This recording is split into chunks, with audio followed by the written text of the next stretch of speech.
does my current system give me easy access to understand how my business is doing? And I promise you a lot of restaurateurs cannot say that that's the case. If you're running a business, the most basic question is like, hey, how much money did I make yesterday? What was my profitability yesterday? The SLA on that for a lot of these legacy systems is a few days, unless you have an analyst. But SMBs and independent operators, they don't have the luxury of having an analyst. If you're not confident about whether, like, how's your business doing, getting a clear measure on your efficiency and how this system is helping you grow your business, it's probably time to change.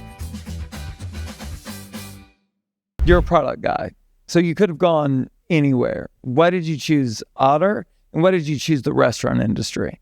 So I mean, firstly, like I didn't plan for it, but the way that it happened is like I have been in restaurant tech I've been in food tech for over 10 years now. I got the privilege to build one of the first food delivery platforms in India. I worked for Zomato for a while, and then an opportunity to be one of the early product teams at Uber Eats, and then GrabFood. So I just saw food delivery and food delivery marketplaces across different geographies. And one thing which I learned is like when you're actually growing a food delivery marketplace, they naturally tend towards where the demand is, right? So most of the product strategy, and again, like this is, you have to balance it out, but most of the strategy goes into how do we get more eaters? How do we get more demand on our platforms? And what I observed was that restaurants in this whole journey, firstly, they're a very important part of the marketplace, but they were kind of being overlooked in terms of like, how do we actually get a restaurant successful on the food delivery platforms? And that's why I realized that, hey, there's actually a huge opportunity in making restaurants more efficient, restaurants being more successful on the food delivery platforms, because that's where the next wave of demand is coming for the industry. And then I looked into like, okay, what are the different pieces of technology? How do restaurants operate? Like, do they actually even have a good adoption of technology in there? And I was like, dude, the demand side, like the consumption pattern on food has been completely digitized, right? Like, because I open the app, DoorDash, Uber Eats, they already show me the feed of like, my preferences and the food that I might want to eat. The logistics side of things is also completely digitized because you have like a courier with an app, and then every time they have to pick up, you'll just see the order coming in the app. They know the best route to take and everything. But when you go to the restaurant side of things, it's all about, I will accept the order, I will prepare this order. But there's this whole life cycle that goes in there, which the current tech does not really address. So I looked at like different POS systems, how the technologies that use, and I was like, okay, the three sides of the marketplace, eaters and couriers have been digitized, but restaurants are still kind of running on old school stuff. So as a product person, that got me excited. I was like, okay, that is basically where we can make the big leap and make restaurants successful. To the point on like, why did I join Otter? I mean, I guess this is more about, I have to talk about CSS as well. So we are a part of this company called City Storage Systems, and we have multiple business lines that is all around food, and making restaurants successful. Because I worked at these different food delivery platforms, one of the things is that is the marketplace model really working for restaurants? Because restaurants are like 10 to 15% is, I would say like a restaurant that's doing really good is operating at 15% margin. Oh, for sure. Yes, on the extreme end. They're basically like, they're the top. That is the Michael Jordan of restaurant margins. Yes. Right? But like now imagine that you have potential high demand from a channel, but you have to pay 25% to get that demand. Sure. Right? So you're paying to work for free. Correct. So exactly, right? So the way that like what I thought about it is, if the convenience of food delivery and marketplaces has to work in the future, the infrastructure itself has to change. Like you have to really figure out logistical efficiencies. You have to figure out real estate infrastructure. You have to figure out manufacturing infrastructure. You have to figure out automations. You have to figure out tech infrastructure. And what I saw with City Storage System and what Travis's vision with the company is fundamentally reimagining what kind of infrastructure is going to be needed for convenient and affordable food years from now. right? And that actually is reflective in our mission. Like the mission of our company is infrastructure for better food. And now that infrastructure could be physical infrastructure in terms of real estate or occupancy, infrastructure, like technology infrastructure, demand infrastructure, manufacturing infrastructure, all that stuff. So that basically got me really fired up, and I was like, yeah, I wanna get in there. And it's been 6 years and been enjoying it. But it's such an interesting dynamic for me because you're building tech for clients that don't like tech, right? You're inspiring change in an industry that hates change. I mean, when you look at the restaurant model over the landscape of the last 2,000 years, fundamentally not much has changed. And so, it comes down, it seems like a really hard place to be in the way that, and I think it's something that you do really well, is you're able to articulate the problem in a way that the person that you're serving probably wouldn't articulate it themselves. Talk to me about your vision of the solution relative to how you perceive the problem. Yeah, I mean you're totally right. And by the way, restaurant tech is an extremely it's an extremely hard industry. Also because running a restaurant is an extremely hard business. We're extremely hard people to work with. Yes. I'll be the first one to say it. Yeah. And so the way that we think about it is, so first of all, whenever I speak to any independent operator, any restaurateur, there's a common theme. One is they're extremely passionate about food. Sure. And they're extremely passionate about people.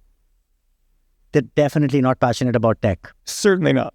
Those are the two things that they want to focus on. Right. So the ethos that we come from is that how do we enable the passion of a restaurateur, which is just food and people? And how do we take everything else out of that? Now, in terms of identifying problems, see, one of the privileges that we have as Otter is we literally have thousands of operators operating in our cloud kitchen facilities. Sure. Because the company that we are part of also runs cloud kitchens. So our team actually gets to see within a very short distance on how restaurants are operating in our kitchens. And by the way, those are, I would say, delivery mega ops. The reason that I call it mega ops is because 100% of the business that's happening on cloud kitchens is essentially off premise, right? It's delivery and stuff. And that's where, it's a very fertile ground for us to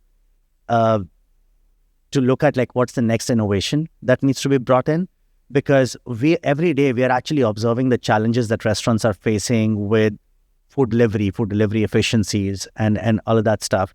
So you're right. The next big idea or something, it's not that our restaurateurs are tech savvy and then they would bring the new idea to the table, but it's more about how can we get close to them, observe the problems, and then see what's the right thing to build. Well, I also think it's about aligning on language. I think, obviously based on what I do for a living, I think words matter. But the restaurant industry is evolving and it's changing. And I think most of the independent restaurateurs you talk to will talk about service and excellence and people and, the hospitality experience.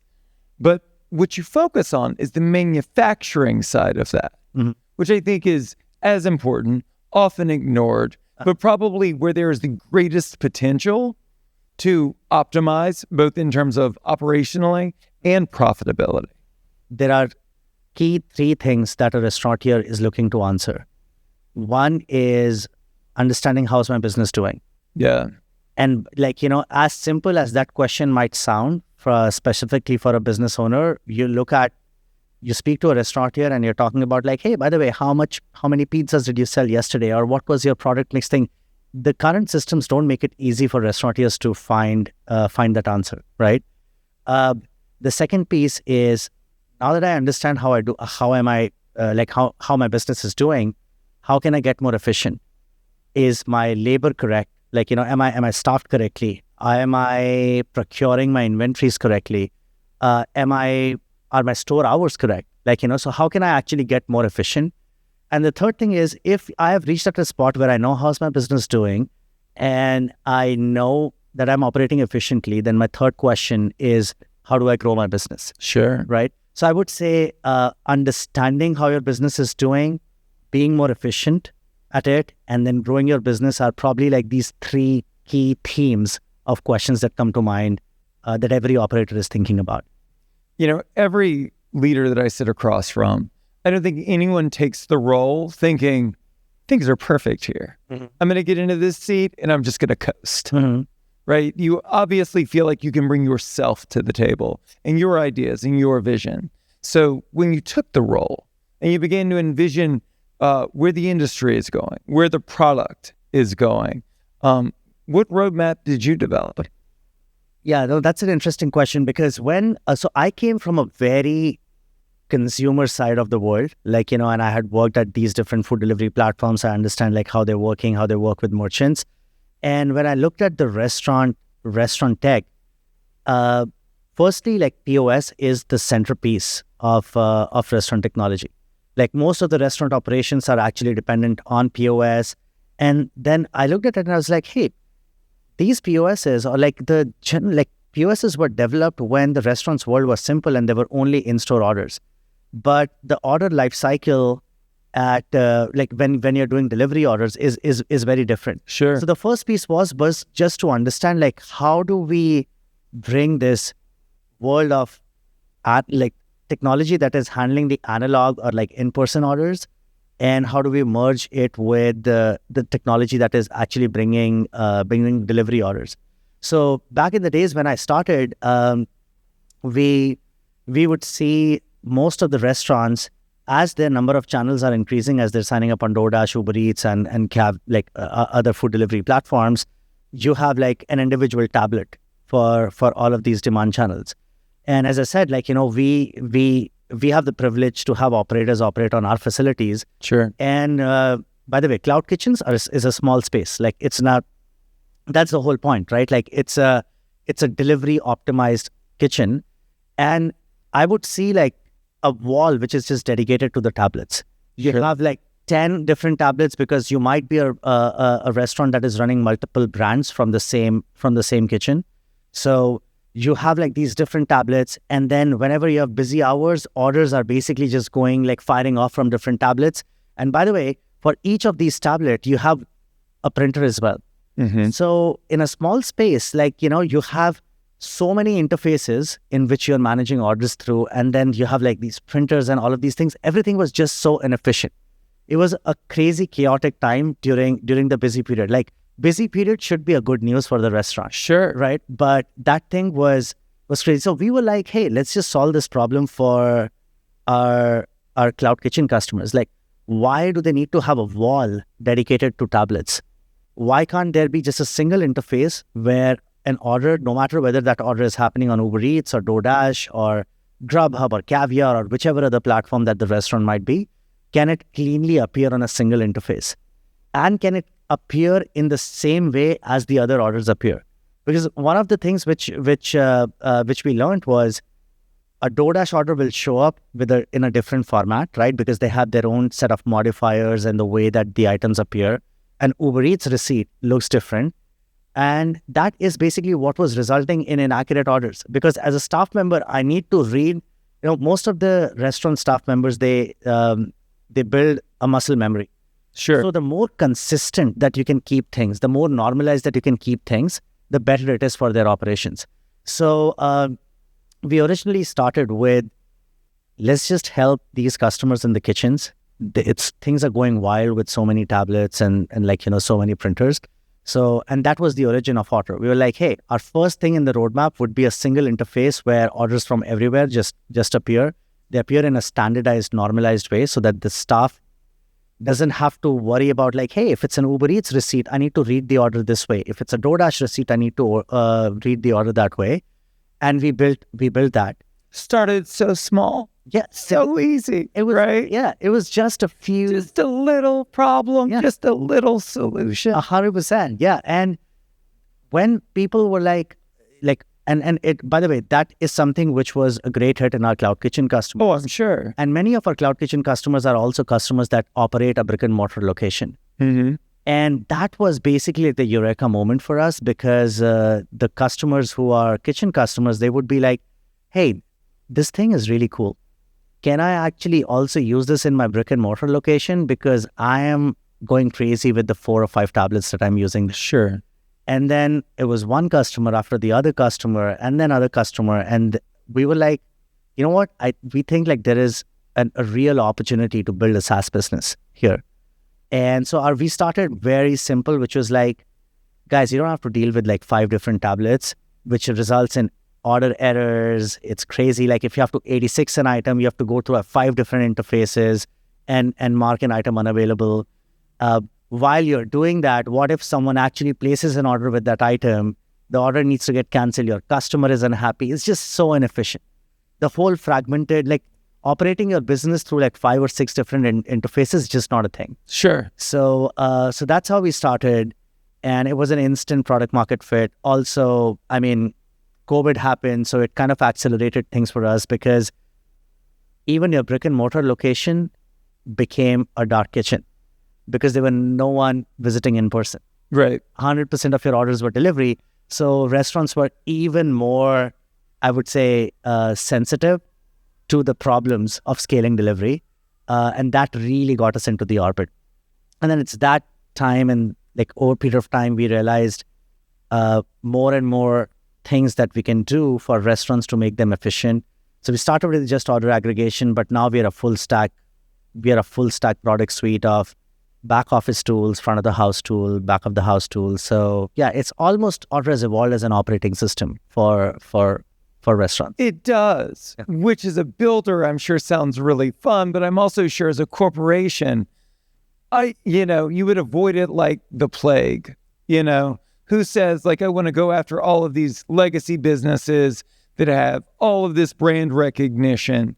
I come from a generation where you would spend $25,000 on point of sale equipment, right? There was like a tower computer attached, and you would get rid of it never, because you spent $25,000 on it, right? So until the software itself melts, you don't do anything. And so I can't imagine that you guys took the jump from this small software that solved a specific problem into a full-scale operating system lightly.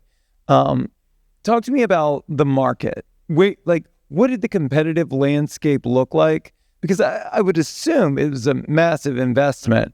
And as a result, you're looking for reasons to not spend the money, right? So what did you see? Yeah, so it's pretty interesting. So the way let's talk about the evolution of what point of sale systems have looked like Let's do in the it. restaurant industry, right? And we internally have divided that into generations, right? And let's go all the way back. Like let's go to like pre-PC era. Okay. That's what we call the Gen 1. The restaurant's world was simple. Most of the sales were actually all of your sales were happening in person.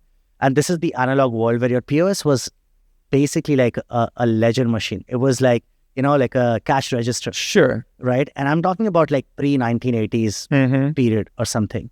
That's your generation 1. Things were simple. The industry landscape is simple. So restaurants also don't need sophisticated solutions. Things are analog. You're writing down orders on like pen and paper. Yep. Your reservation, your table management is happening on like a sheet or like a chalkboard or something. Like, your menus are also on chalkboard and all of those things. So that's the analog world. Fast forward, generation 2 is basically when you get into the software era, right? So I would say this is, let's say, 1980s to like early 2000s. Okay. And this is the on-premise software. Right. Again, the restaurant's world is still simple, right? You're still getting most of the in-store sales. You're probably getting some orders on phone and stuff, but there is a better way to manage your business if you digitize it using restaurant. But this is still on-premise software. I would say like one of the earliest POS systems there is NCR. Where you literally have a PC that you're using on your counter. And the problem with that was, one, that everything is on-premise. It's not ready for any like remote access, especially if you're running like multiple locations. No cloud. 100%. And that brings us to Gen 3, right? Then you have the generation 3, which is the evolution of cloud. It's like, hey, I can actually access and understand my business from wherever I am, Right. because my POS is cloud, right? But this is where I would say almost at the same time, we're talking about, let's put Gen 3 at like mid 2000s, maybe the rise of Square. Sure. Most like one of the early, I would say at that time, modern POS systems. But the industry now on the supply side is also diversifying, because no longer you just get orders from which are in person, but we are seeing the rise of DoorDash, we are seeing the rise of Uber Eats. Restaurants have their own website and everything. But the roots of these POS systems, even in Generation 3, were very much optimized around in-store orders, right? And because they preceded the rise of delivery. Sure. Sure. And off-premise ordering, right? So that's what we call Gen 3. Now, this is the world where Otter started also, right? Where we have a bunch of these Generation 3 POSs that exist. And we are helping restaurants aggregate all the orders into a single tablet. But guess what restaurants want? Is like, why do I even need to have one tablet? Why can't all my online deliveries, like all the DSP orders, just go into my POS? So I don't want 5 tablets to convert into one tablet. I want 5 tablets to convert into 0 tablets and just go into my POS. And so that's basically what we started doing. We aggregate all these orders and now send it directly to your POS. But what we were realizing was that these systems, these legacy POS systems, the whole object, like their whole data structures, their whole workflows were never designed for a complex life cycle of an off-premise order. Like, hey, that you're going to receive an order, you're going to accept the order. Once you accept the order, you got to tell the food delivery platform how long is it going to take to make the order. Then a courier is going to arrive. And then you're going to hand off the order to the courier. Then courier is en route to the delivery. And then the food gets delivered to your customer. And that's it. The most of the workflows in the legacy POS systems are very, very straight up. Customer's going to walk up to the counter. I'm going to punch in the order that they want. It's going to give me a total, and I'm going to accept the card payment, and that's it. Right. So we realized that to really be efficient on this thing, you have to evolve all of these data models, all of the online workflows need to fit in your POS, but your legacy POS UX and UI is really not, it was not built for that use case. So what industry did is you started retrofitting these existing POS system with middleware. Right. So sure, and what that does is that I'm going to read your order from Uber Eats, DoorDash, and these different platforms. I'm going to make it appear on your POS system. But what if you actually want to optimize the way that your online orders are handled? What if you wanted to change a prep time? What if you wanted to take your storefront offline? Right? I mean, back in the days, there was no concept of a storefront online or offline. My store is open when someone is behind the POS. Right? So all of those things. So that's where we decided, like, hey, the restaurant's world has evolved from a very simple sale of like all the orders are happening in person to now a business that's truly multi-channel. You have to optimize your workflows and operations across in-store orders, drive-thru, Uber Eats, DoorDash, your own website, maybe kiosk, and all those things. So we're like, retrofitting isn't making sense because integrations break all the time. And we see it in our internal data also across the board, because Otter works with thousands of customers that have existing POS system, and we are their middleware. So we inject the order into their system. And we see, even for the best ones, you leak like 1% of your orders because of injection issues. Sure. Menu was not mapping. There was some error in injecting the orders and all those things. So we realized that, hey, if you really are building a point of sale system for the future, you have to start with assuming that the day zero of the world is multi-channel. And that's where we built, a POS system which truly brings your analog and your digital orders in one place with simple normalized data structures, I would say, like something that makes it easy for you to understand your data across the different platforms. And that's kind of like how we how we looked at building our POS system? It's the landscape has changed on the consumer side, right? And so whatever's happening in restaurants is a lagging indicator relative to what's going on the consumer side. And I think that they're engaging with all brands, but especially restaurants in different ways, in really, really dynamic ways. And so, I talk to restaurateurs every day that are like, I'm thinking about getting a website, right? And it's like, man, how do you even have a business today without a website? The world today runs on the internet. And so, the fallacy for so many of us, and I think it was true for a really long time, that you could open a great place, great food, great drinks, great service, and that's enough. And you could just stay open. The problem is today, it's an attention economy. 100%. And so it's only getting worse with AI. And so it's not that they'll never find you, it's just that they'll never see you, because the digital landscape is so dynamic that you have to be an omni-channel brand. 100%. When you look at the marketplaces, whether we're talking about Yelp or we're talking about Uber Eats or Grubhub or DoorDash, you're there to make money, but you're also there to be seen. Because if you're not there, then nobody knows that you exist. And so when you built the point of sale, like ground up, you actually took it from a marketplace perspective, which is very interesting. And then you layered in kind of the basics, the four-wall, the operational. Talk to me about how that approach is different and how it better serves your clients. No, for sure. And one thing which I would say, that you mentioned, is the consumption pattern is driven by where the attention is being aggregated, right? And one of the biggest things that has, or I would say like a big change that has happened to the restaurant industry in the last 5 to, I would say, 8 years, is that your competition is now no longer just around your block. Sure. Right? Like back in the days, I was like, yeah, I'm a great place. My neighborhood knows about me. I'm gonna get promoted by the word of mouth. I provide great service, all good. But the competition has now slowly moved to the feed, whether it's your social media feed, whether it's the feed on the food delivery platforms like DoorDash and Uber Eats, or it's the Yelp feed, right? So it's just, you're no longer just providing the best service, which, by the way, one of the most important things, like, as a restaurateur, as I said, like passion for food, passion for people. So you have to really provide the best service, but you cannot win just on that.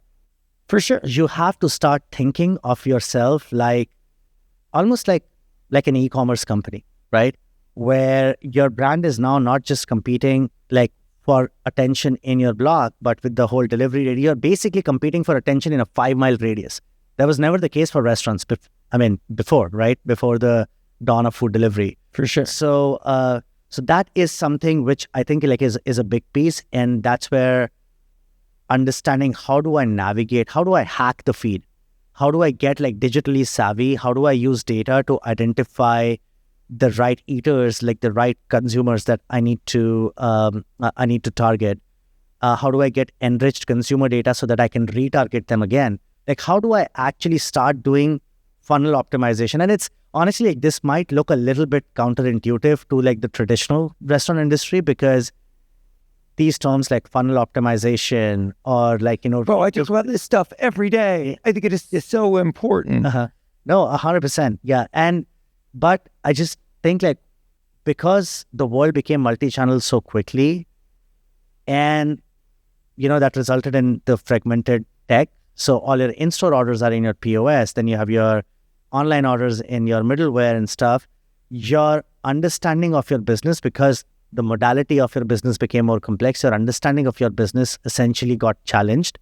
And that is one of the most important things which I think restaurateurs need to look for, which is how do you get high integrity data about everything that's going on in your business, because now you're doing business not just through your POS, but through all the other channels that you're live on. So I consult for restaurants, primarily independents or multi-lokes globally. And I believe, and I think that at least for the people I work with, they would agree, that I understand their businesses better than they do without ever stepping foot in the door. Mm-hmm. And it's because of the analysis of data, right? And we're analyzing public sentiment and we're scraping online reviews, but truth resonates at a really high level. And the truthiest truth there is 100% comes from data, right? I can tell you who your customers are. I can tell you what they look like, and all of the data is pointing to the restaurants that make money one way cannot survive. 100%. There has to be a multi-channel strategy in order to make money, because customers want to engage with us in so many different ways. Yeah. In your experience consulting with restaurants, have you come across restaurants where you would be like, dude, they have data in a way that I can know everything about. Like, I know how to optimize this business. Because I wish. Yes. I wish, and that's the problem.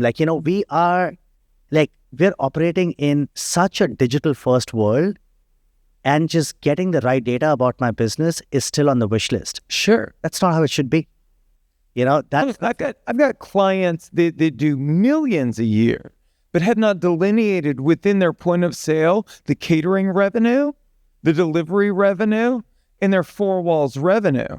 And so because of that, all of the data is trash, right? Because you would not, to someone that comes in for dinner, like every other Saturday night, you would not send them B2B catering correspondence, right? So how do you effectively market to people when they're not properly segmented within your point of sale system? Yeah. And see, there are not a lot of systems and workflows in place in restaurants right now to actually understand your customer. Food delivery platforms have added one more degree of separation. Right? Sure. For my staff, the customer has become the courier and not really the person who's going to consume the food, the person who actually ordered the food. Right. Even when you look in the in-store tech, and again, there are some restaurants that are doing some innovations around that. There's their tech to actually help you increase your coverage on the number of customers that you know. Sure. But there are millions of restaurant visits that are happening. Imagine you're running a business where you don't even know who walked in. Right. And you don't know how, someone who walked in, ordered food, how do I actually retarget them? How do I reach out to them again? How do I understand that they had a great experience? And that is basically what the new generation of POS systems or general ordering systems need to evolve into, is all about how much do you know about your customer. Because that's so a user walked into your website equivalent, which is walked in on your site, they place an order, and now you can never reach out to them again. That's not a good situation. So that's why we are seeing a lot of I would say QSR customers and stuff who are moving into things like kiosks and interfaces where you can actually capture user information as well, so you can actually you can know who the person is ordering. Because kiosks not only make you more efficient, it's of course you need less staff to now take orders and everything, but every person who's ordering is punching in their phone number or email and stuff. And that's where you start getting into the whole analog experience of ordering food is now getting digital, so that you can then optimize it, ultimately. And I think that's where the world's going to go. See, and I would disagree. I would say it's where the world is today. So I've got a client in Austin, Texas. He's got a torta concept, crushing life right now. And he bought it. It was an existing business from someone else. He installs a kiosk in this shack, right?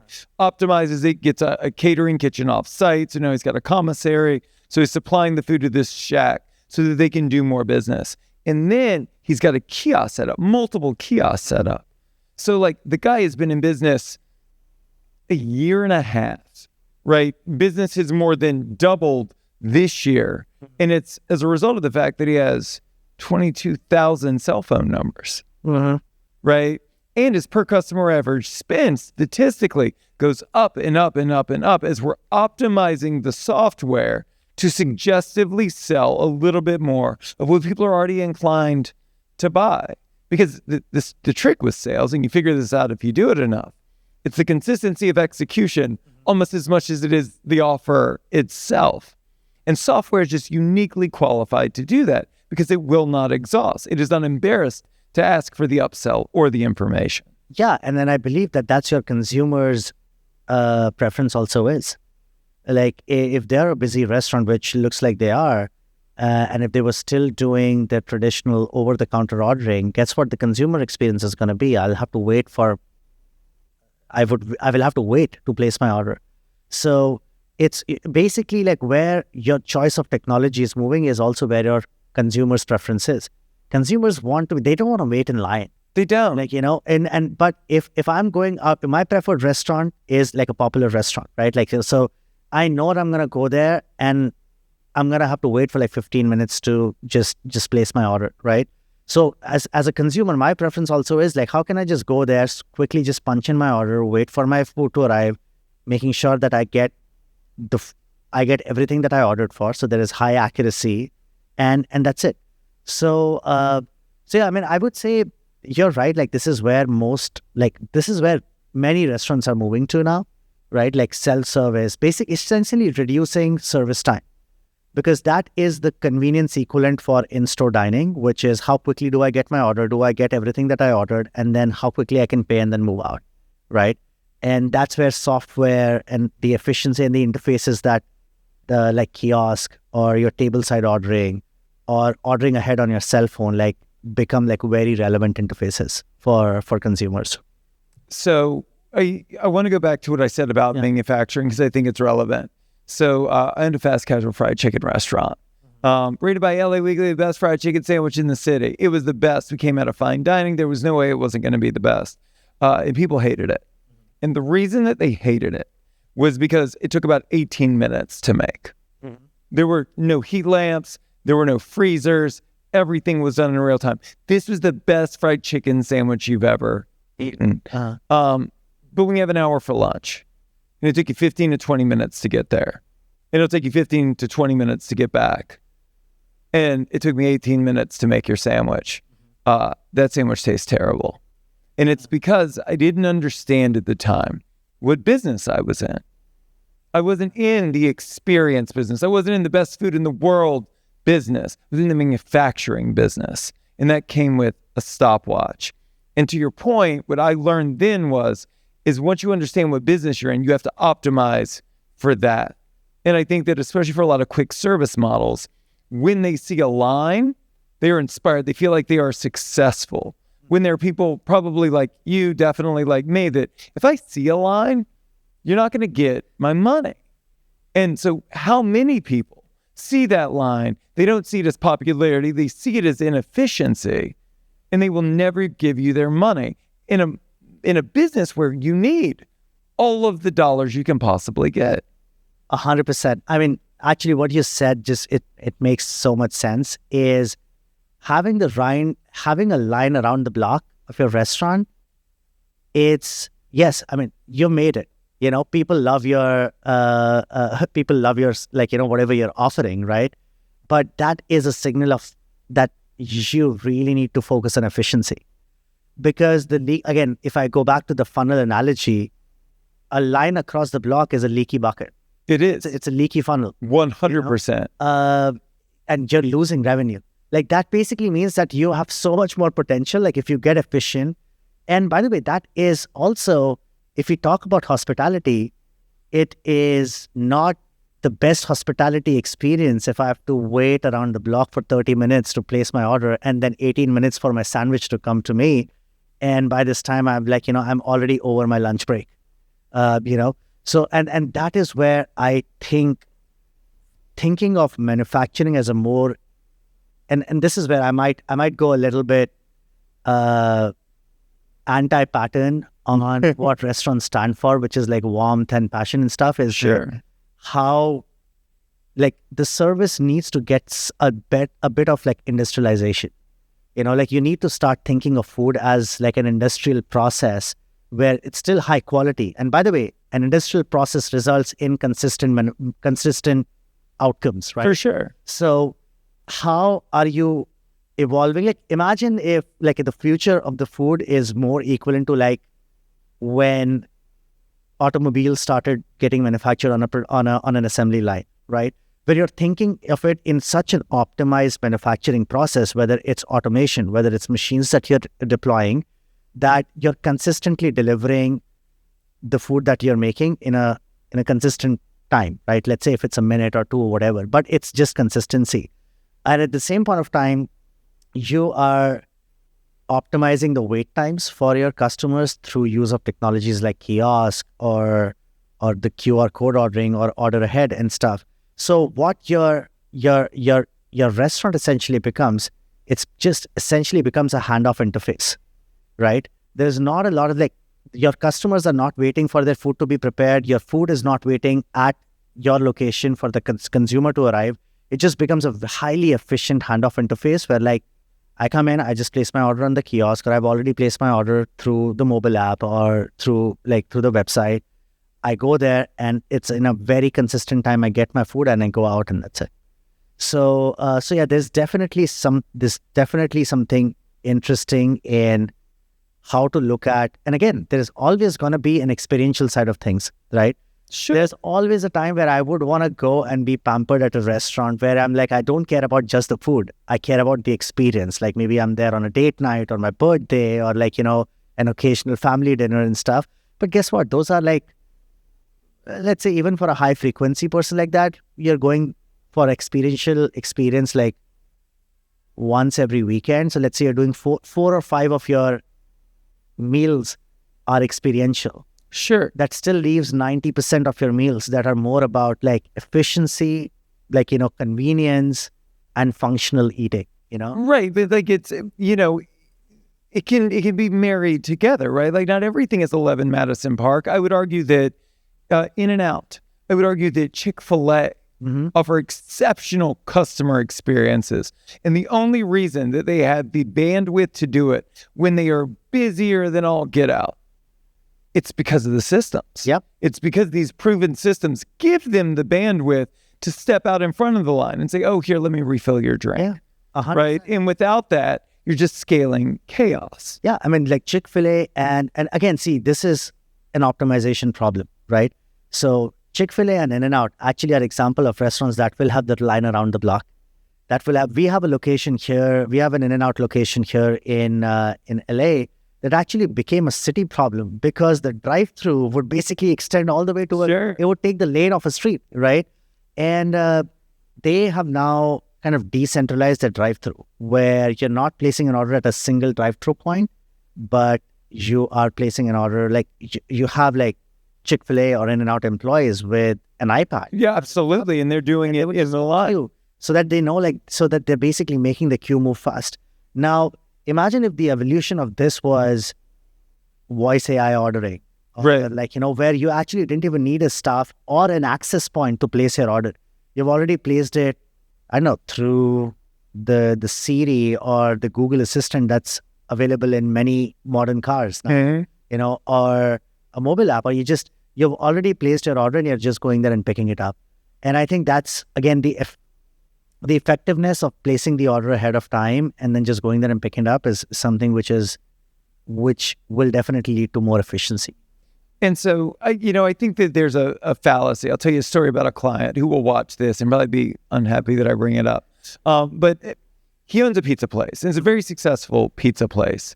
And 80% of his business is delivery, and then 20% of his business is dining. And it's like a mom and pop, family owned and operated. He's an amazing operator. And so all we ever talk about is building the four walls business, right? Getting more people in to dine into the restaurant. And it keeps trying to pull the delivery people into the restaurant. And what he doesn't understand is those are different people. 100%. And so, there's this fallacy, when you were talking about, order ahead and kiosk and mobile app and dine-in and delivery and third party and first party, I think the fallacy is that one person exhibits all of those behaviors when they each represent a different customer for you. And if you don't have that available, I would never patronize Sweetgreen if I wasn't able to order ahead and pick it up without talking to another human being. Mm-hmm. There's just no way. That is how I engage with that brand, And I would never do any of the other things. And so when you look at the total addressable market, which we all need, you just have to be able to meet. That means you got to be able to engage with them in the way they want to engage with you. Exactly. I mean, you got to meet your customers where they want to meet you, right? So and I agree with that. Like it's, and I would love to understand like why this customer of yours think like that, because it's the consumption patterns are going more and more off premise. Unless we're talking about experiential dining, that's going to stay. Sure, it is, because that's but the gap is going to widen, don't you think? It is widening. If you look at the consumption patterns over the last few years, there are more and more orders that are actually happening off premise and being consumed off premise, right? And then the food delivery platforms are also optimizing for more convenience, for lower cost. So yeah, I would say it's better for you to have the tech where you're meeting the customer where they want to meet you, but at the same point of time, you're still getting the right data. You're able to know your customer. Let's say you're getting consumer data, you're getting guest data, so that you can track them and meet them next time where they want to meet you. So let's say I discovered your restaurant using DoorDash, and let's say I've become your regular. Let's say I order from your pizza place on DoorDash every week or multiple times a week. I'm technically a regular. You have no idea that I'm your regular. Sure.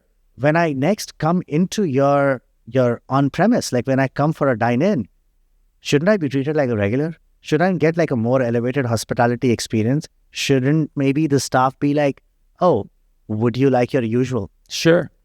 It's all just not possible right now because guest data is so abstracted. So one, follow your consumer preferences.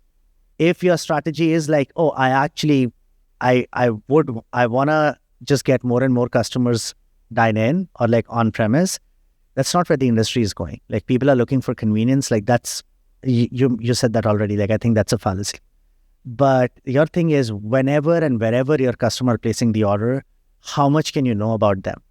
And this is like, one of the metrics that, I don't think that this is a common metric that most restaurants here use, but it's something that we talk about internally is what is the percentage of your customers that are known customers? Because that is basically the audience that you will re-engage. That's the audience that you can optimize. You can do all of the personalization. You can give them elevated hospitality experience. But most systems just don't allow you to do that.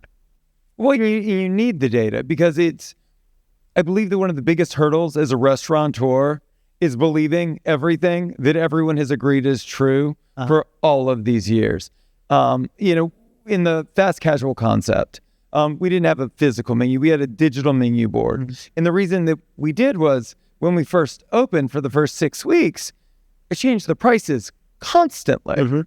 Constantly. And this was something that I actually became a huge fan of you when I heard this, that you believe that the restaurant industry needs to act as e-commerce companies, meaning that like they need to iterate and test constantly, that we need to be pliable. Like I can tell you a top of market for a chicken sandwich is because I proved it, because I raised the price until people looked up at the sign and they were disgusted. And then I dialed it back. But like, how do you know if you're top of market? How do you know if you've achieved product market fit or saturation? 100%. Without actually testing. And so how do you advocate the restaurants adopt that philosophy? Yeah, and it's also about how fast your iteration is. For sure. So, because now that you're competing digitally and you're competing on digital channels, we were consulting their national, like their enterprise chain, and guess how much time does it take for them to update their menu? Minimum a week. Oh, I'm sure. Right? If you're again operating like an e-commerce company, you need to be doing this. First of all, you need to be doing experiments and testing things, but you also need to be doing this in a fast feedback loop. Now, if it takes them a week to just update their menu, imagine how long this might be taking them to update like promotions and everything. And if you want to iterate and test what are the right promotions, what are the right times to run promotions, and it takes you like weeks to just do that, you're not going to win. Right.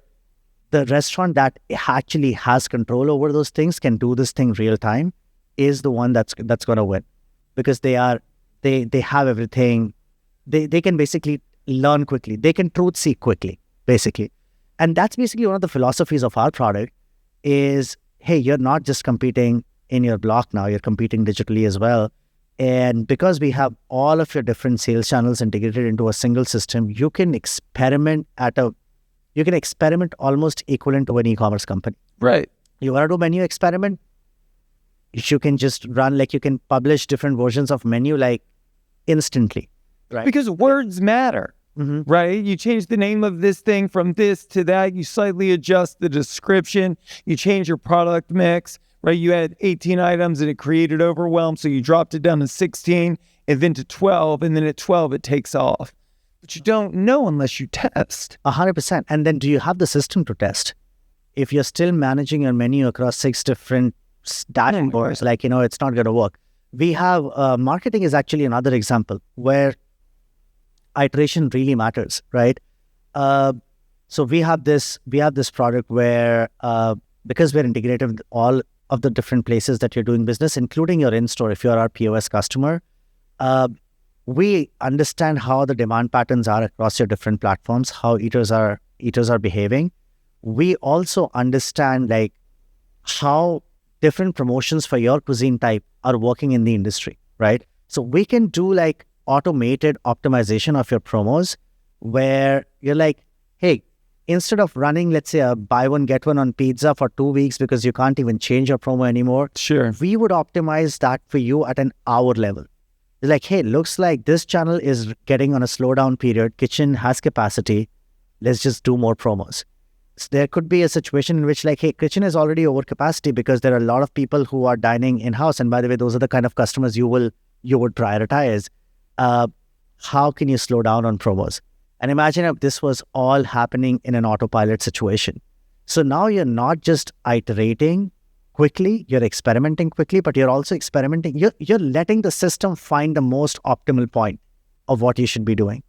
And, that's the effect of that compounds in terms of cost savings, in terms of getting the right eaters in your door and stuff. So, God, the whole time you're talking, all I'm thinking is there is a reckoning coming.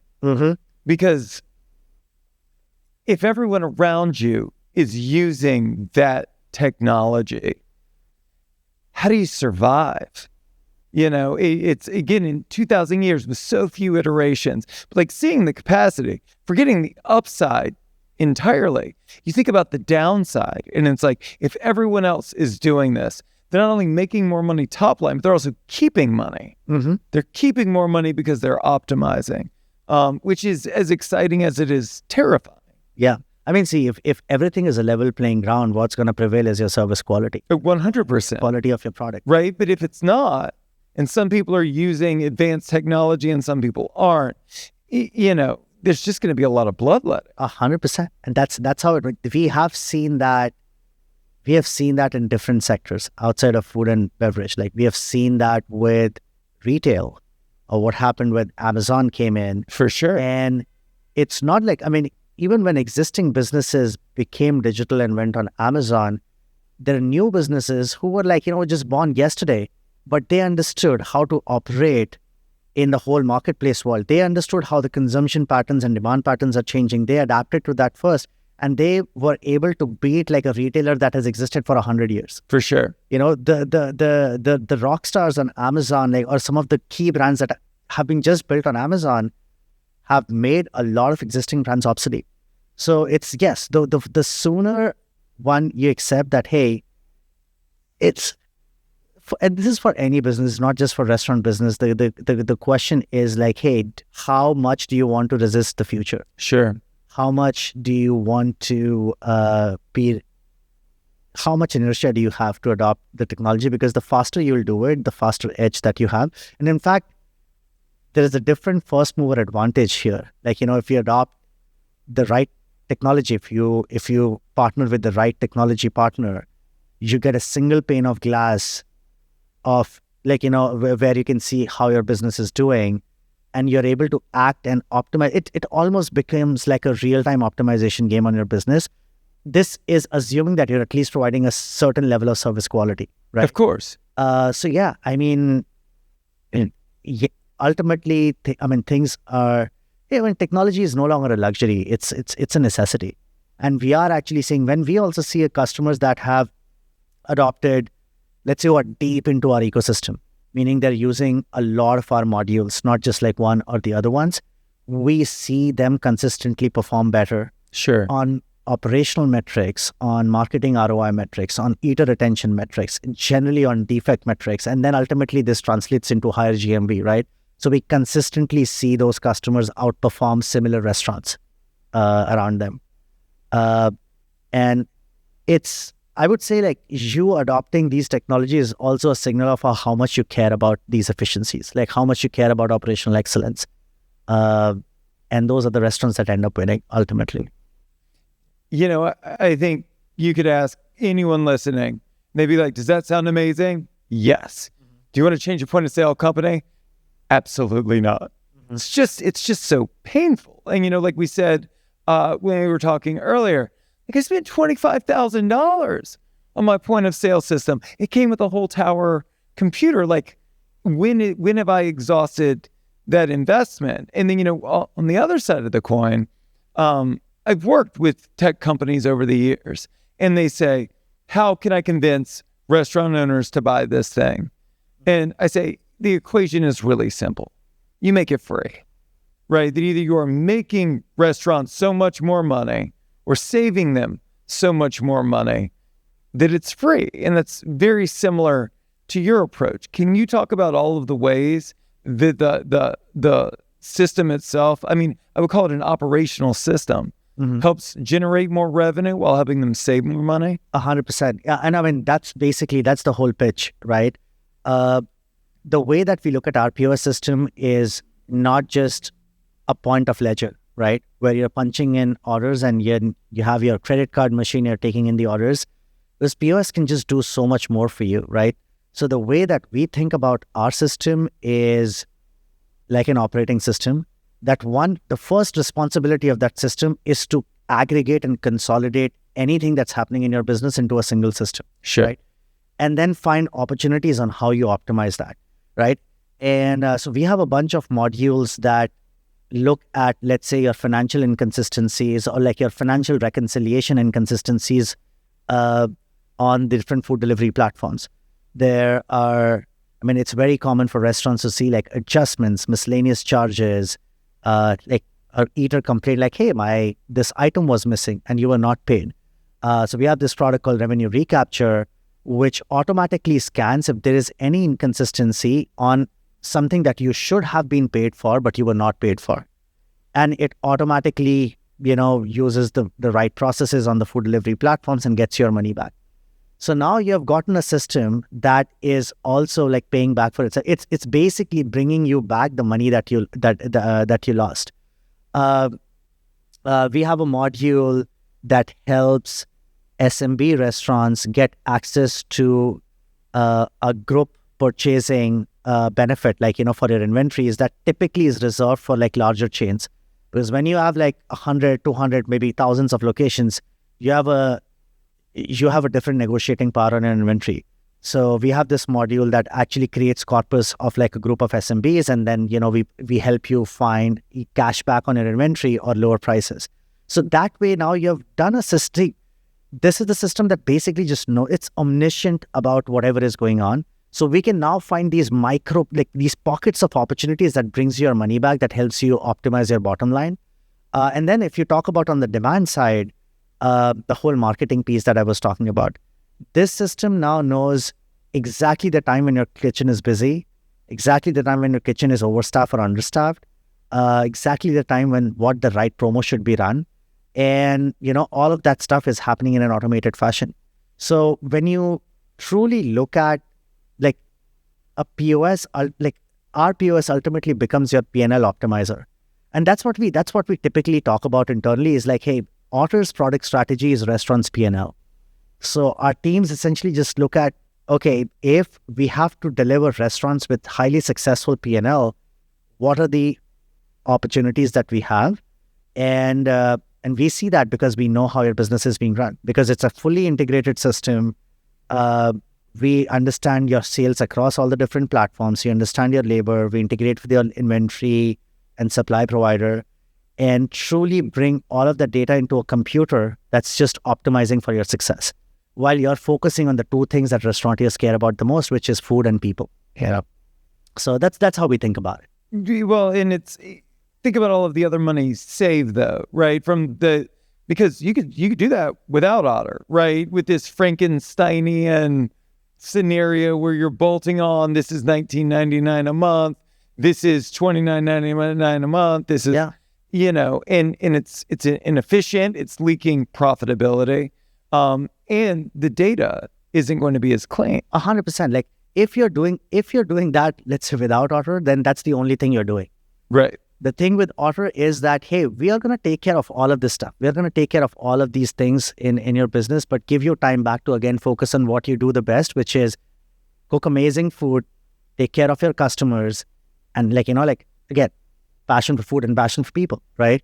So the way that we built our system was around hey, let's just bring all the source of truth for restaurant business into a single system. So all your sales are in one system, your labor, your inventory, your spend, everything is in the same system. And our product is basically just doing this in an automated fashion.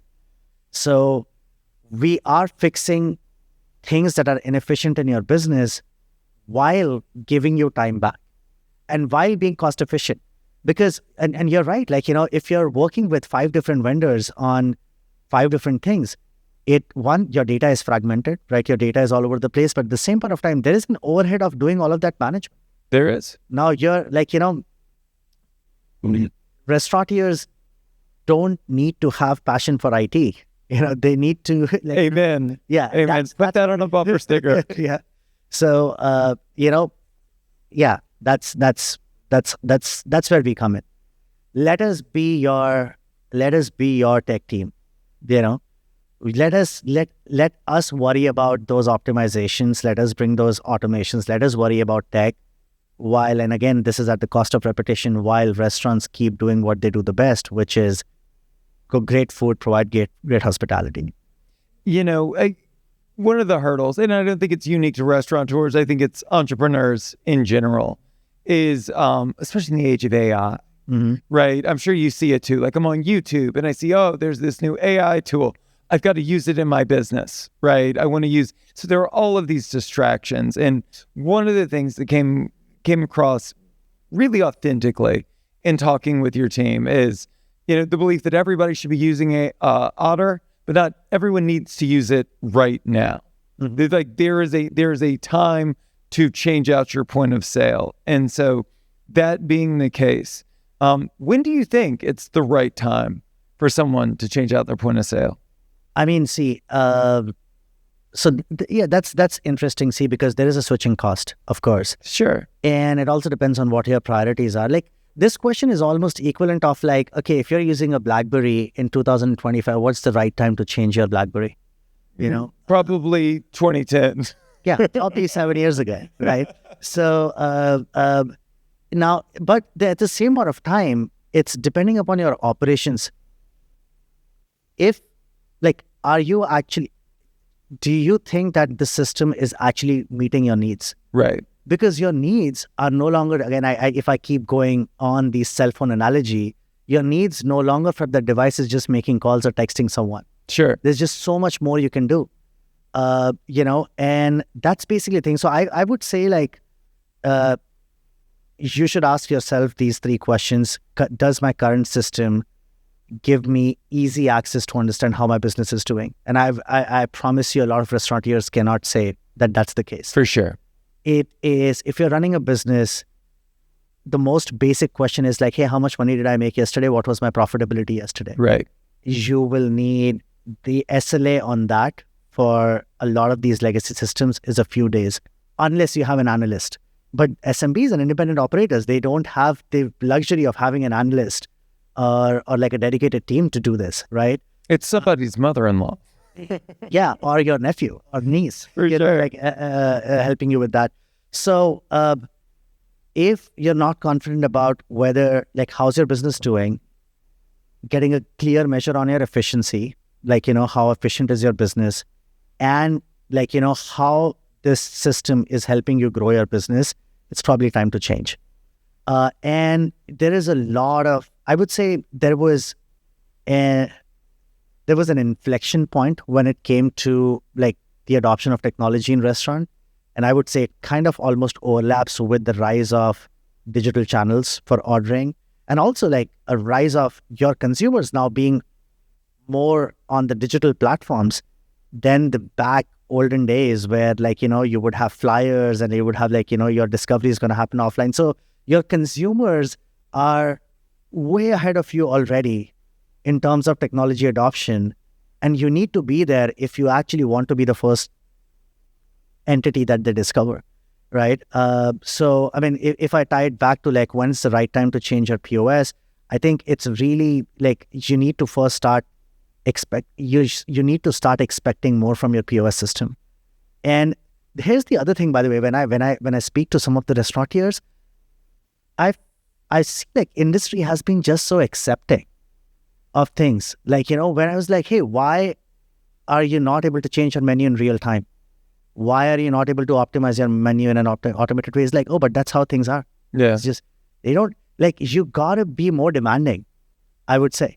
And the moment that you will look into these things that you have to optimize and you be more demanding, you will reach an answer which is like, I think it's time to change my POS. It's time for me to ask more of what my POS can do, rather than just being a terminal that is my ledger system. So, and that's why like I think like this different dimensions of how I'll go back to this thing of like, start thinking of your business as an e-commerce or highly instrumented e-commerce business, where data is one, going to help you truth seek better. And then it's going to help you take actions to optimize your business and get ahead of your competition. And there's so much, dude, like there's so much on your guest engagement data, your operations data. There's so many blind spots and black box. Why? Because you're either using legacy systems or you're using isolated systems, right? So yes, I might know everything about my labor system, but guess what? My inventory system or the system that I use to procure stuff has no idea about demand or has no idea about other things. So when you get into like this connected thing, as I said, a single omniscient system about your business, you just make better decisions. You're just able, you get in control of your business, and less number of people to reach out to find what's the right thing. So yeah, I mean, I'm not sure if I answered in the best way, but it's basically like, do you believe that a connected ecosystem and getting a higher fidelity data on how your business is doing is going to help you compete? In most of the cases, your answer would be that you need to evolve your POS stack. And yeah, I mean, that's what I have to say about it. I love how you light up. Yeah. Like I can see like you're a zealot for technology and the benefits that technology has. I feel the same way about marketing. Mm-hmm. It's, regardless of what I do for a living, I've seen the power of marketing. I've seen how it can change people's lives, how it can change people's businesses. And so whenever I'm engaging with anyone, obviously I'm a representative of myself and my own business, but I am always an advocate for marketing.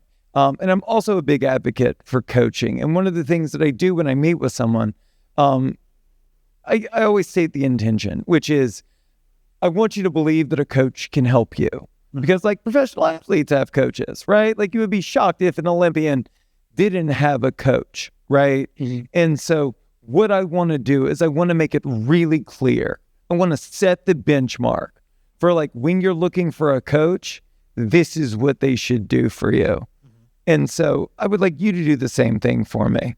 If you're looking for a point of sale, these are the things it should have.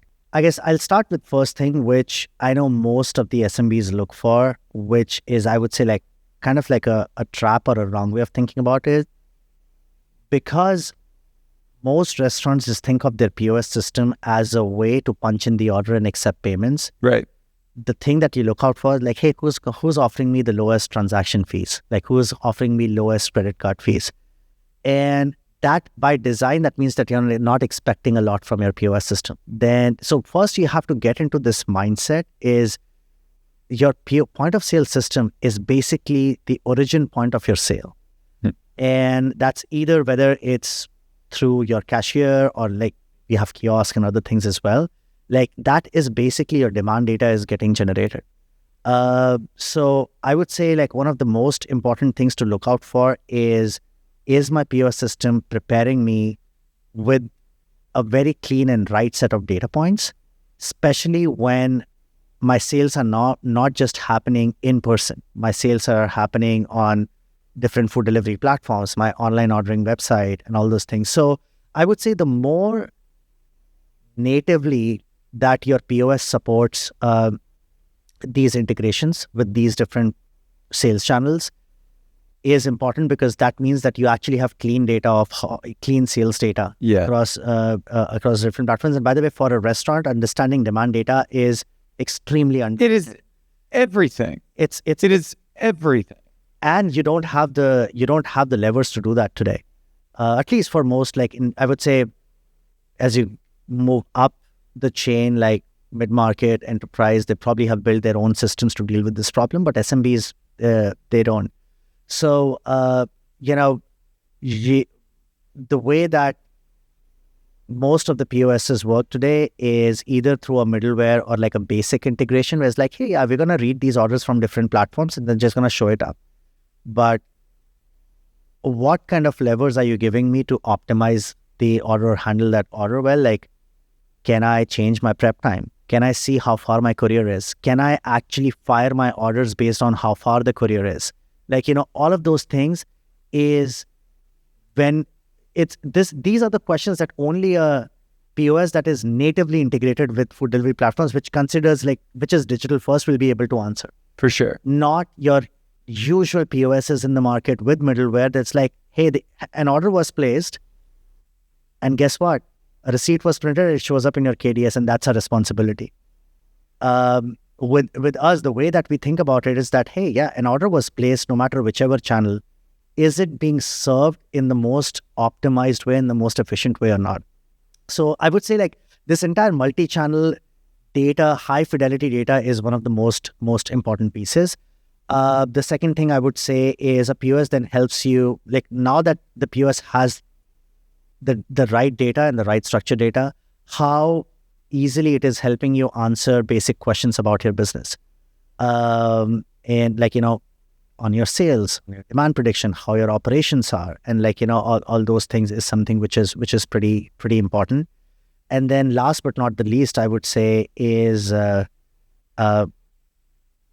how, like, is your POS actually also helping you avoid then going out there and searching for 5 different vendors for labor, inventory, like how like the all-in-one thing honestly really matters, because it matters not just from a cost saving perspective, right? Like, for example, our POS system, we have dozens of modules. Like, we can literally tailor make your modules. Like, hey, we are one vendor you're going to work with. Here's our POS, and here's 5 other modules that you need, and you're good. You can run your entire business using the same system. So that, of course, is more cost effective because you're dealing with just one vendor, but at the same point of time, again, makes single system your source of truth for whatever is going on in your business. So what we spoke about earlier, now your labor system, like your labor scheduling system, has an idea of what is the demand that should be expected next week, right? Mm-hmm. Your inventory system knows, based on the demand, this is how much I should order. So, and this is all happening in a single system. Compared to when you're working with like multiple vendors and everything, where you have to then spend time, how do I make this system that speaks this language connect with this system that speaks a different language altogether? So this is also, that's basically what I would say. Like, when you're choosing that, make sure that all of your, like, that you are operating multi-channel and in the right way. Like, don't settle for basic integration, just like, hey, I'm going to pick up the order and just make it show up and that's success. No, that's not success. What's the quality of data and the access to that data that your POS is providing you? And then how much can you actually get from the single vendor is I think the other pieces. Now where we could take this also is just one of the biggest issues with most of the POS systems right now is recognizing your customer. For sure. Right? As I said, like that's something which blows my mind is a restaurant today, let's say whatever, 20-25% typically is Uber Eats, DoorDash, by the way, where also you don't know your customer, right? Let's say 5% are coming from your online ordering website. Sure. Let's say roughly 70% of the orders are actually being placed on the site, right? Mm-hmm. By the way, this is different from consumptions. I do believe that consumption is happening majorly off premise, but this is where you're placing the order, right? So a consumer, like a consumer is walking into your location, 70% of those, and you have no idea who they are. You have no idea who they will show up. You have no idea, like, hey, this guy came in and placed this order, and and they have not showed up in the last 2 weeks. Maybe I can send them an SMS or an email or something, right? So what system can help you instrument your consumer data and help you understand your consumers better I think is a very game-changing situation. And that's something which we're doing some interesting experiments around this on how we can actually help you track your consumers regardless of the place that they're placing the order, whether they placed an order on Uber Eats or DoorDash or in person and stuff, and how we give you like very high fidelity to data. That's another piece. And so where do you go from here? Do you join a pickleball league and wait for everybody to catch up? Or do you see the industry is going to continue to evolve? And are you building now to make sure you're able to facilitate those future needs? Yeah, I mean, the problem is that both are happening at the same time. People have not caught up, but industry is evolving faster than that. So like the gap is massive, right? And that's why, again, it's important for you to pick your technology partner who's at least moving at the pace of the industry. Sure. Right. And that's where, like, we talk about like legacy systems and stuff. Like, you've already lost if you're in that world right now, because the time that it will take you to catch up and let's say get to a Gen 3 POS system or something, the industry would have moved 5 years ahead already. Sure. Right. And that is something which is like, what we try to always stay ahead of, right? Like, because our DNA is like, being very tech first, being very digital first. We were born in a world where the world was already multi-channel, right? Otter's DNA started with the whole, hey, the world is going towards delivery, high convenience and all those things, right? So that's definitely like one of the key things that is happening, that the gap is widening. But I mean, are you asking me more like, where is the industry going? Yeah, like when you look at the future of the industry, where is it going to be in 6 months, in 12 months, in 2 years? And what are you guys building in the workshop today based on the bellwethers you're seeing? Yeah, no, that makes sense. So I think, or are you actually joining a pickleball league? Yeah, yeah. I mean, see. Let me see how we wanna approach this. So there are a lot of changes that are happening, right? Like there is a lot of, I would say, consumption pattern changes, like consumer preferences changes that are happening, and that's happening across the board in terms of where are consumers going to find a restaurant or a food option, and with the kind of adoptions that we're seeing, and like most of the consumers now, as you see, like are going to like ChatGPT or like a chatbot or an LLM to get most of the information. And I was reading this research recently where 20% of the participants actually used ChatGPT as their primary way to find where they want to eat or what they want to eat. Really? Yeah. And again, this was participants of that research. And then ChatGPT just released those apps, like, this thing. So you have like now food. You will have an option for an agent or AI to even place the order for you, right? So the consumption pattern is going to move more towards these newer avenues there's another study which I read where that was mind blowing for me, because 60% of the participants said that they actually now use DoorDash and Uber Eats to discover a new restaurant compared to Yelp or Google or other places. That was 60%. I believe that. I absolutely believe that. Yeah. I believe that it is less about opening the app and saying, I want to order from this restaurant.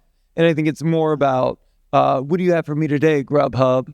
Yeah. Right? And because, like you have structured menus, the app already understand your preferences and all of those things. So I think where this is going is that consumers are also moving towards platforms where the platforms knows a lot more about them, because these platforms are all inclusive platforms. They're not isolated platforms. Like if I give you an example, Yelp would understand your Yelp search history and all of those things, and they could be like, okay, this is what the customer likes.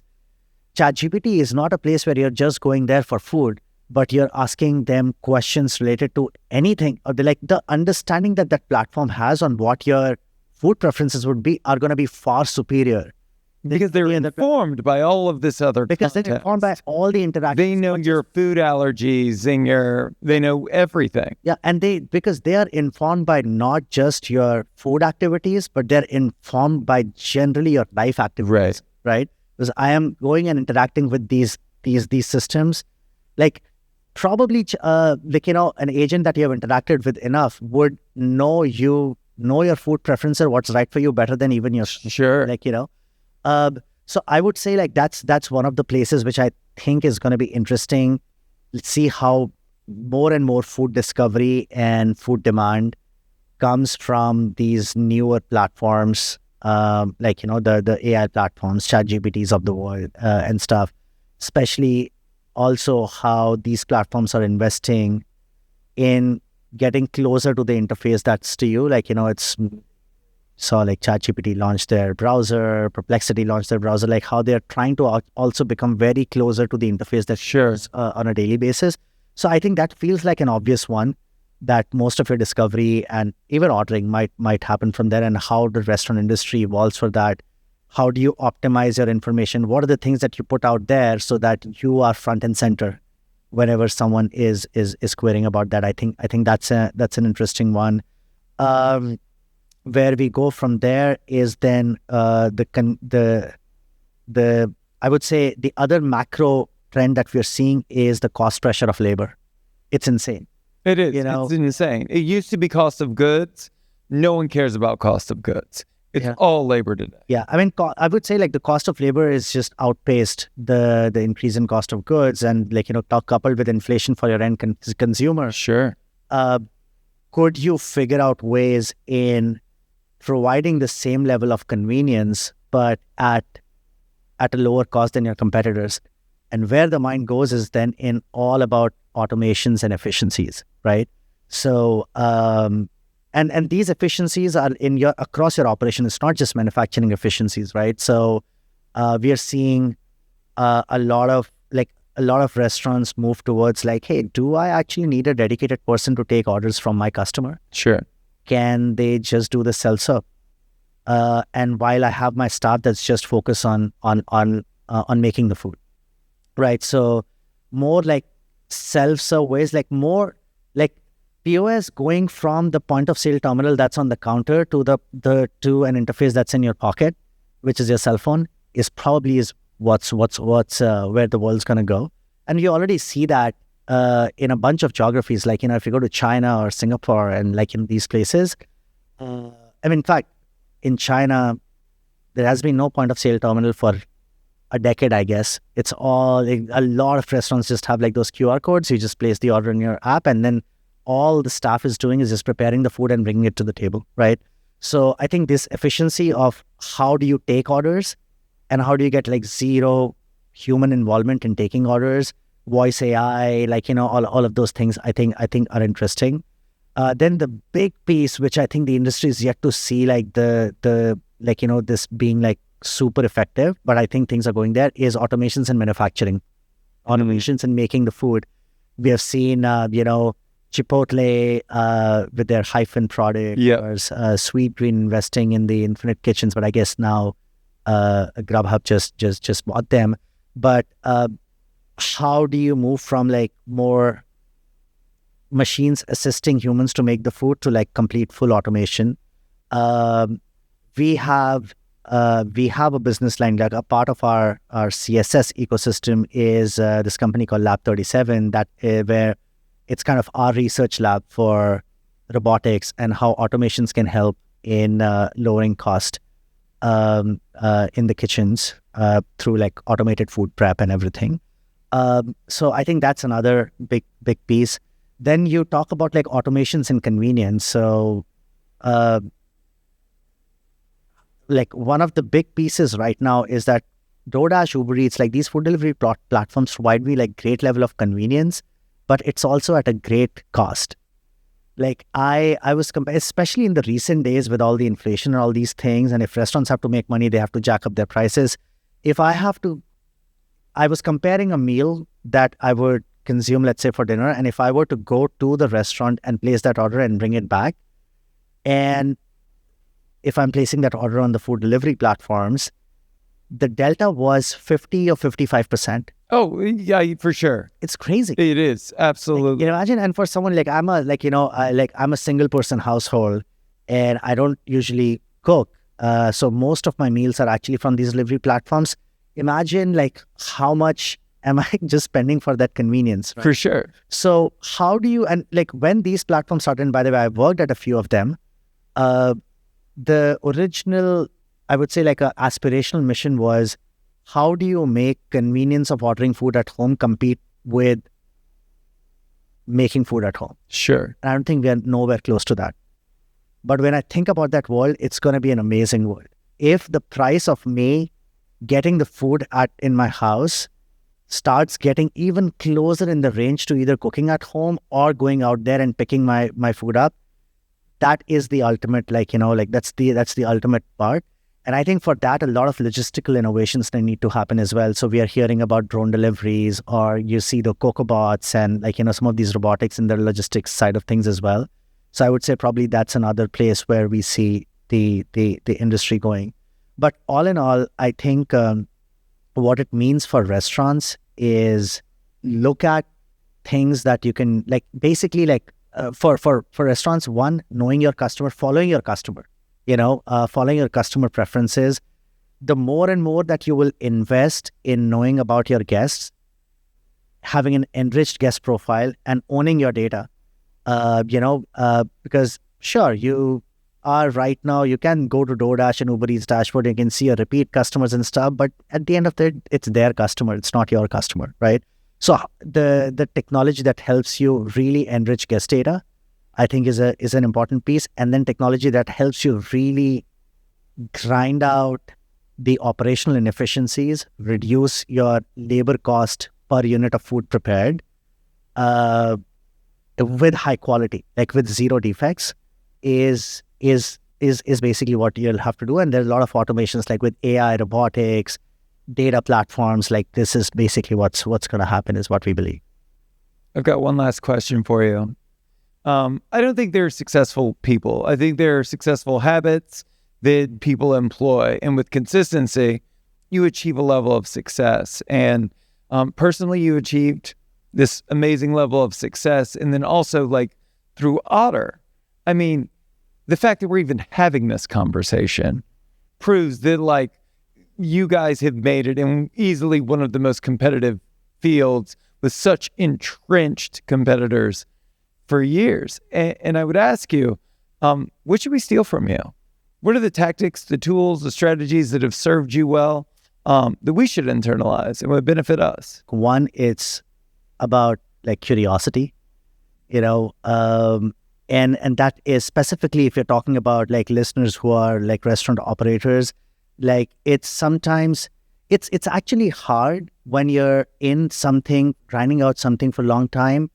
It becomes hard to break from the status quo and always be willing to change. And we spoke about this with like, inertia of like, yeah, sure, you paid $25,000 for a POS system. You paid it 10 years ago. And guess what? Like, the world is so much ahead of you, right? So curiosity and this willingness to like, hey, I want to move at the pace that the industry is moving. And that means I could have a disregard for the status quo on how things are. And that this willingness to change and evolve, I think is something which I have found to be surprisingly difficult to find quality in entrepreneurs or like small businesses. It's easy to get comfortable, and it's like, yeah, this is how it is. So I would say like that's probably like one of the biggest things. And the other thing which I would say is actually probably that probably is one of the top things, one of the first thing that comes to mind. Yeah, Just eat that fucking frog. yeah. To do the hard thing. Yeah, do the hard thing. It's basically like willingness to change, right? Because that's the thing. Like we have seen giants fall because of this lack of curiosity, lack of willingness to change, and lack of following like where the world is going. I think like the most generic of it, I would say a cliche quote with this is basically focusing on where the puck is going and not where the puck is. And that is something which, even with the restaurant industry, that's true. Because honestly, I think COVID was the wake-up call for the industry. I don't think people were still realizing that, hey, DoorDash and Uber Eats, or like this convenience of having food at home, is the future. And then suddenly COVID hit, and that's where industry started scrambling. And by the way, that's where we found our amazing product market fit. We grew like, and again, like, for COVID for us was kind of like a perfect storm, right? In the sense that when that happened, that was the wake-up call for the industry. And it was like, wait, so no one is walking into our restaurant and every order is being placed on these platforms and a courier is going to pick it up?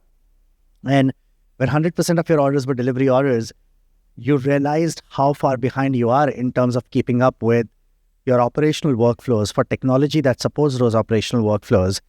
And we saw that in our growth. Like during 2021 and 2022, we grew from like, just having our operations in North America to like over 30 countries around the world, and hundreds of thousands of restaurants around the world on our platform. So that's the thing. But it doesn't have to be always a wake-up call moment. If you're curious, if you're constantly evolving, then it doesn't have to be a time when you have to then act in panic, because then you're not going to make the right decisions. So, I would say that's probably what comes to mind. That's what I wanted. I'm good. We're done. You killed it. That was great. You did so good. Yeah, you did so good.